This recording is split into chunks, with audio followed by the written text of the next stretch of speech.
Bonsoir à toutes et à tous et bienvenue dans votre journal. Tout de suite, l'actualité. À la une de cette édition, Ahmed Attaf appelle aujourd'hui à faire du processus d'Oran un véritable tremplin pour répondre aux crises qui touchent le continent.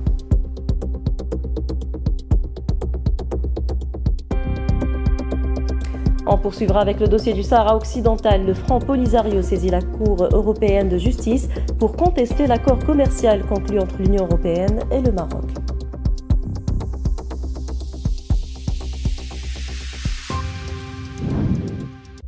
Également au sommaire à Gaza, au nord de l'enclave, malgré l'accord de cessez-le-feu, en moins un martyr a été enregistré. Et puis en Ukraine, une frappe présumée russe a touché la ville de Dnipro, faisant 3 morts et 15 blessés.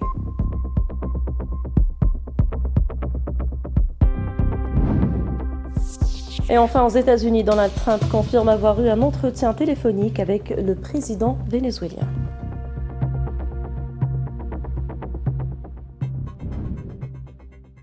Bonsoir et bienvenue. Pour commencer, donc, le ministre d'État, ministre des Affaires étrangères, Ahmed Attaf, a appelé ce lundi depuis Alger à faire du processus d'Oran une opportunité pour renouveler l'engagement en faveur de solutions africaines capables de guérir les maux du continent. Lors de son intervention à l'ouverture des travaux de la 12e session du séminaire de haut niveau sur la paix et la sécurité en Afrique, Attaf a insisté sur l'importance de profiter de cette édition pour plaider d'une seule et même voix les priorités africaines au sein du Conseil de sécurité des Nations Unies et dans les différents forums de l'action multilatérale internationale.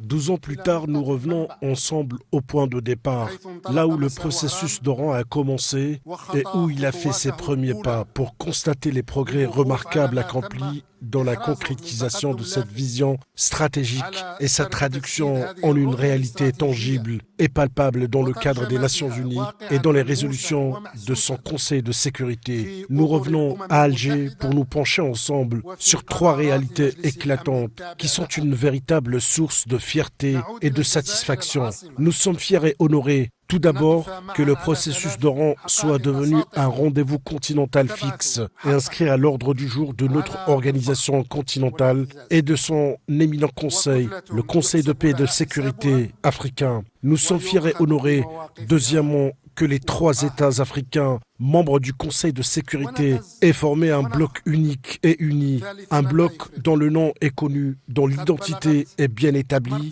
dont les positions sont solides et dont les opinions et les visions sont prises en compte et respectées. Troisièmement, nous sommes fiers et heureux que l'Afrique ait atteint un rang qu'aucun autre continent n'avait atteint avant elle, celui de mandater ses représentants au Conseil de sécurité des Nations Unies pour défendre ses intérêts et ses priorités, non pas avec des voix individuelles et dispersées, mais avec une voix collective, unique et unifiée, celle de l'ensemble du continent africain.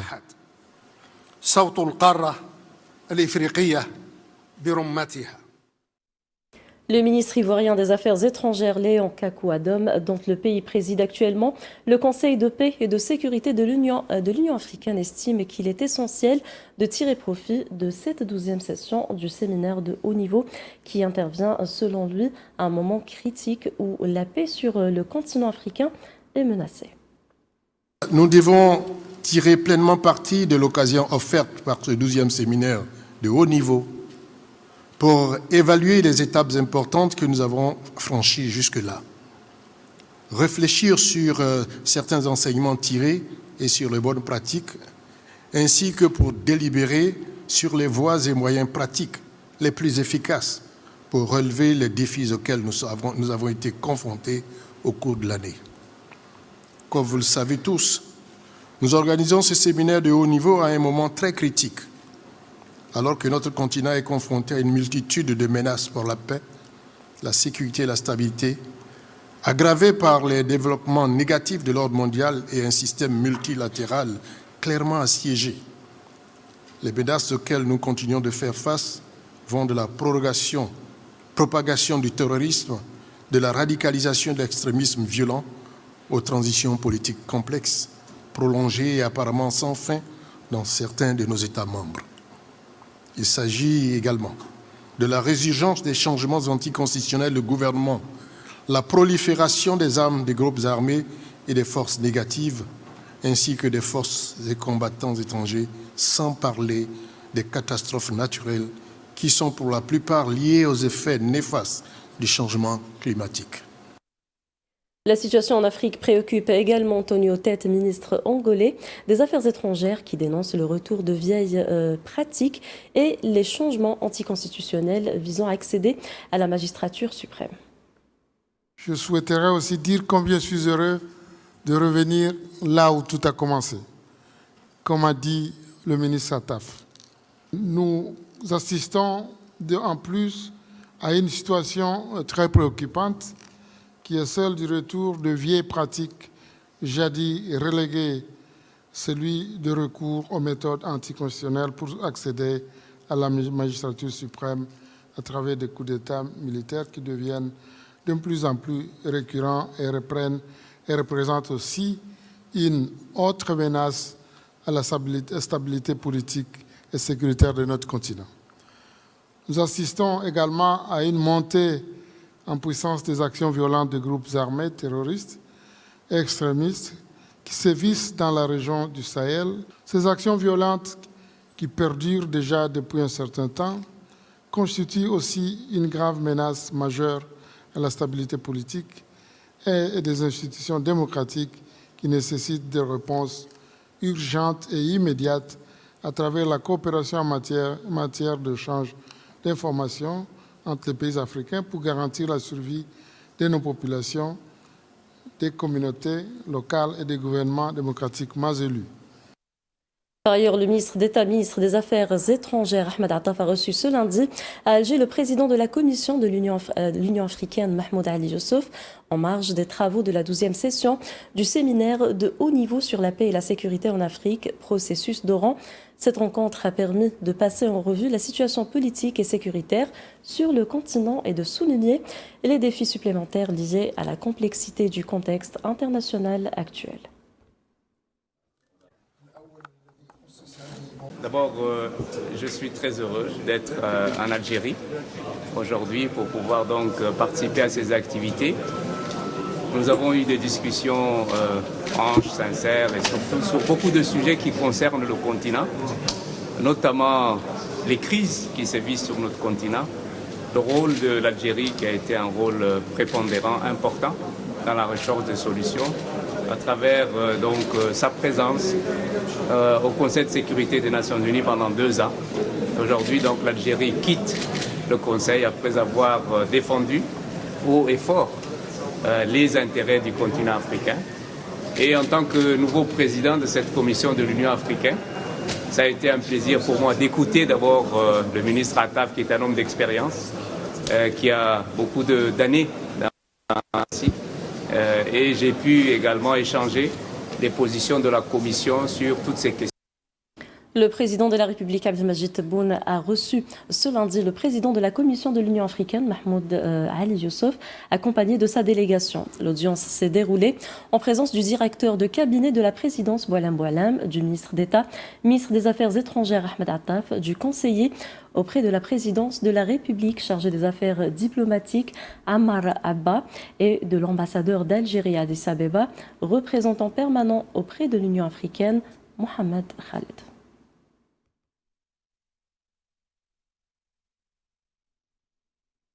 Par ailleurs, Ahmed Attaf a également reçu au Centre international des conférences le ministre des Affaires étrangères et des Affaires africaines de la République arabe sahraoui démocratique, Mohamed Yacoub Bissat. Les deux ministres ont échangé sur les développements récents de la question du Sahara occidental et sur les moyens permettant au peuple sahraoui d'exercer son droit à l'autodétermination, conformément aux résolutions de l'ONU, dont la résolution 97-27 récemment adoptée par le Conseil de sécurité.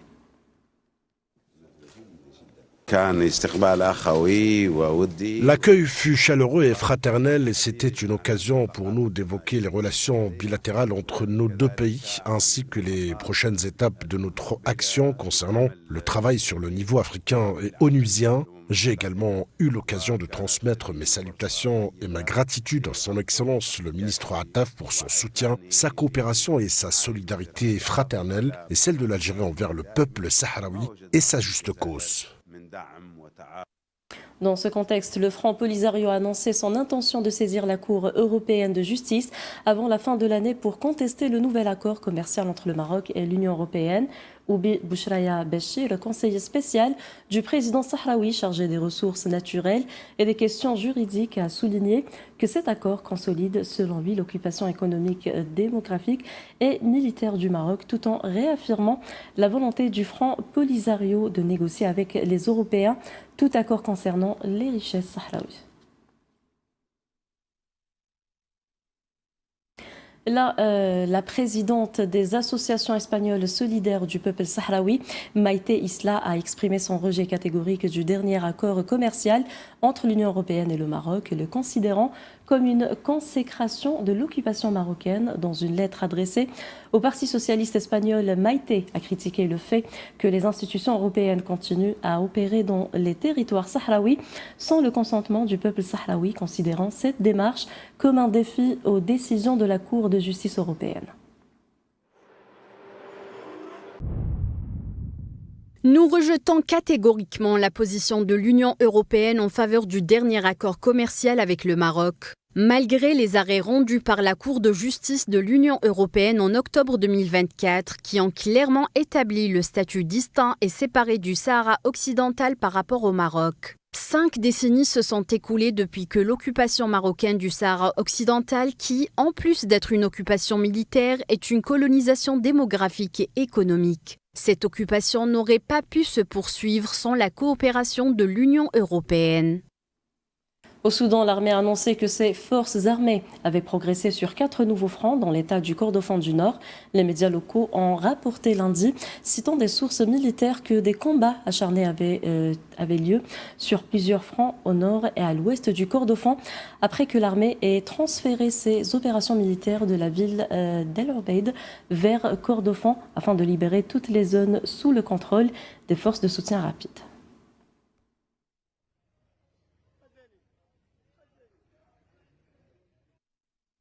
Le vice-président du Conseil de souveraineté et de transition du Soudan, Malik Agar, a accusé les forces de soutien rapide de mener une guerre par procuration pour le compte de nombreux pays et groupes. Lors d'une interview accordée à la télévision soudanaise dimanche soir, Agar a déclaré que le Conseil ne négocierait pas avec les dirigeants de ce qu'il a qualifié de milices des forces de soutien rapide, car celles-ci mènent la guerre au profit de pays qui soutiennent et qui sont directement impliqués dans la guerre d'extermination au Soudan.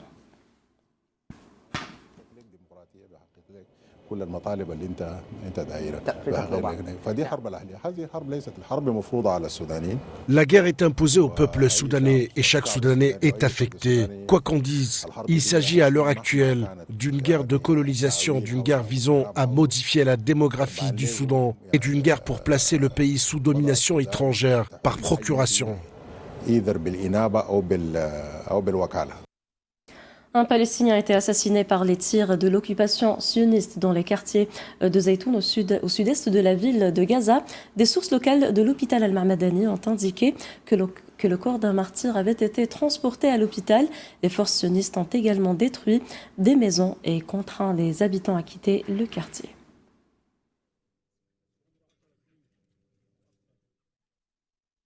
Des dizaines de colons sionistes ont pris d'assaut lundi la mosquée d'Al-Aqsa Al-Quds, occupée sous la protection de la police et des forces de l'occupation, a rapporté l'agence de presse palestinienne Wafa. Le gouvernorat de la ville sainte d'Al-Quds occupée a rapporté que les colons ont pris d'assaut les cours de la mosquée Al-Aqsa, menés par des marches provocatrices dans ces cours et effectué des rituels talmudiques.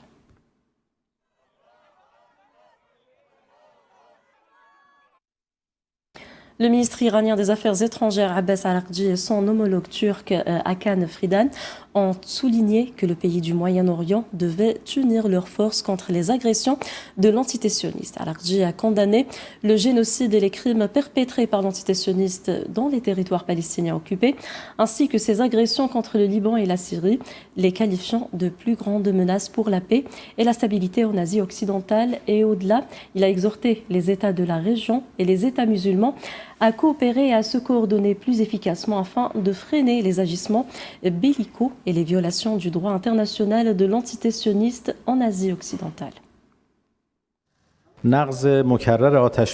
L'accord de cessez-le-feu à Gaza a été violé à maintes reprises. De plus, les récentes attaques israéliennes contre le Liban et la Syrie démontrent que le régime cherche à déstabiliser la région. Les pays de la région ont la responsabilité de mettre un terme aux agressions israéliennes contre des pays comme la Syrie et le Liban.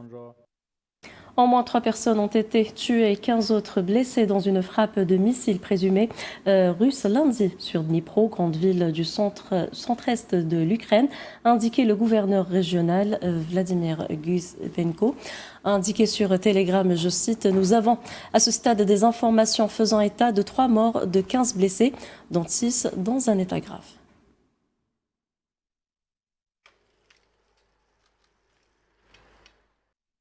La Russie a annoncé que ses forces armées avaient progressé à Pokrovsk, tandis que l'Ukraine a affirmé avoir repoussé des attaques russes le même jour. Le ministère russe de la Défense a indiqué dans son dernier rapport qu'au cours des dernières 24 heures, ses forces ont mené des opérations sur plusieurs axes, notamment à Soumy et à Kharkiv, frappant des cibles dans 143 zones en Ukraine. Parmi ces cibles figuraient des complexes militaro-industriels ukrainiens, des dépôts de carburant et des bases de déploiement temporaire pour les troupes ukrainiennes et des présumés mercenaires étrangers. Le système de la défense aérienne russe a également abattu 230 drones.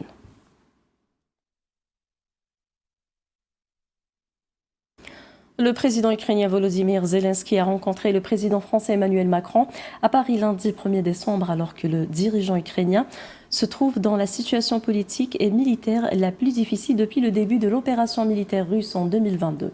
Les deux dirigeants ont discuté des conditions d'une paix juste et durable à la suite des pourparlers de Genève et du plan de paix américain, a indiqué le bureau de Macron dans un communiqué.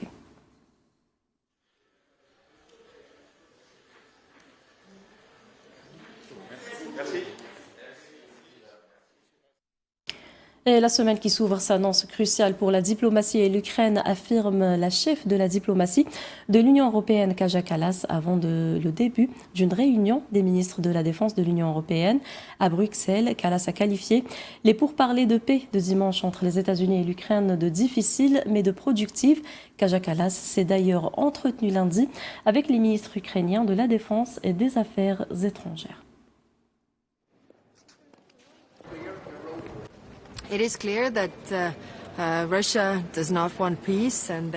clair que la Russie ne souhaite pas la paix et par conséquent nous devons renforcer au maximum l'Ukraine afin qu'elle puisse se défendre en ces temps extrêmement difficiles. Cette semaine pourrait être cruciale pour la diplomatie. Nous avons appris hier que les discussions aux États-Unis ont été difficiles mais fructueuses. Nous n'en connaissons pas encore les résultats.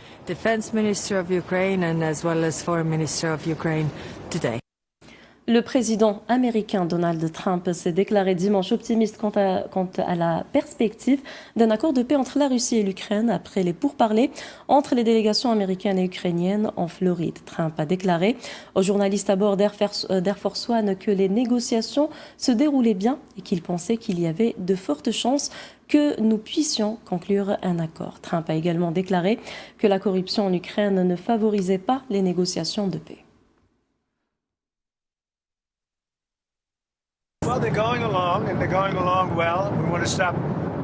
Eh bien, les choses avancent et se déroulent bien. Nous voulons éviter que des gens ne soient tués. Cela ne nous concerne pas directement, mais j'aimerais voir si nous pouvons sauver des vies. Beaucoup de gens meurent. Le mois dernier, 27 000 personnes ont péri dans cette guerre absurde qui n'aurait jamais dû avoir lieu. Cela ne se serait jamais produit si j'avais été président. L'Ukraine a quelques petits problèmes épineux. Ils ont des problèmes difficiles, mais je pense que la Russie aimerait que cela prenne fin. Je pense et je sais que l'Ukraine aimerait que cela prenne fin. L'émissaire de Donald Trump, Steve Witkoff, rencontrera mardi après-midi le président russe Vladimir Poutine à Moscou afin de poursuivre les discussions autour du plan américain visant à mettre fin à la guerre en Ukraine, a indiqué le porte-parole de la présidence russe Dmitry Peskov lors de son briefing quotidien, précisant que la réunion aurait lieu en deuxième partie de la journée.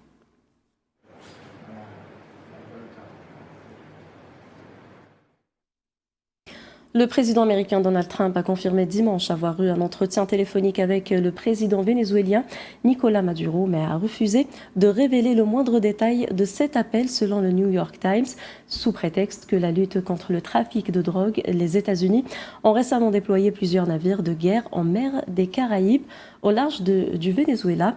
Caracas a accusé à plusieurs reprises Washington de recourir à la menace militaire pour provoquer un changement de régime et étendre leur présence militaire en Amérique latine.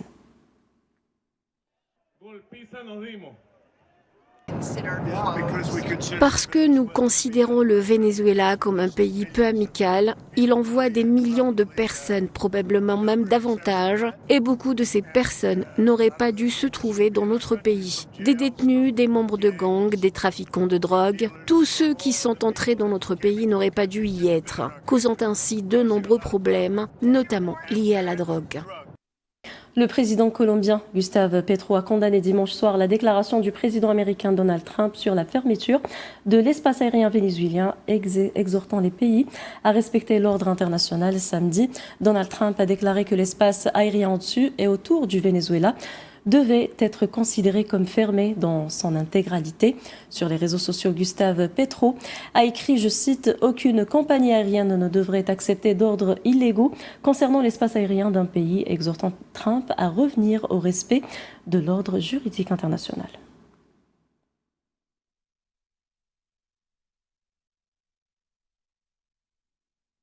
Selon des sources dans la province pakistanaise du Baloutchistan, des hommes armés ont lancé une attaque contre une base importante des forces frontalières de l'armée dans la région de Nokandi, dans le district de Shaghi, provoquant de violents affrontements. Selon les premières informations, l'un des assaillants s'est fait exploser à l'entrée principale, tandis que les autres ont réussi à pénétrer dans la base. Les autorités pakistanaises ont confirmé l'attaque, mais n'ont pas encore communiqué de détails précis sur le nombre de victimes ou l'ampleur des dégâts. Les affrontements se poursuivent et aucun groupe n'a revendiqué la responsabilité de l'attaque.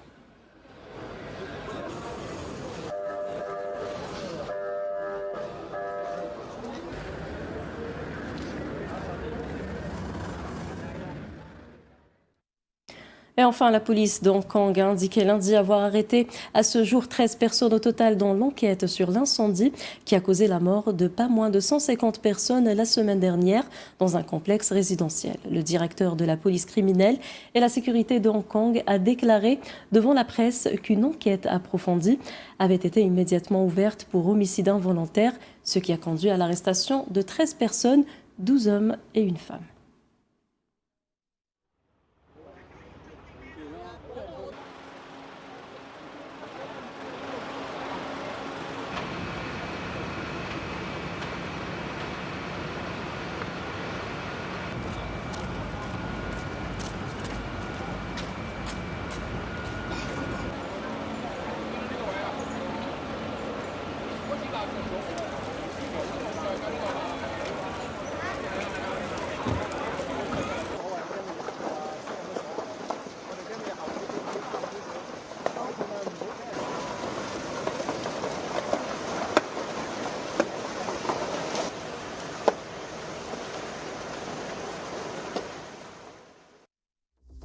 Voilà, c'est la fin de ce journal. Merci de l'avoir suivi. Excellente soirée.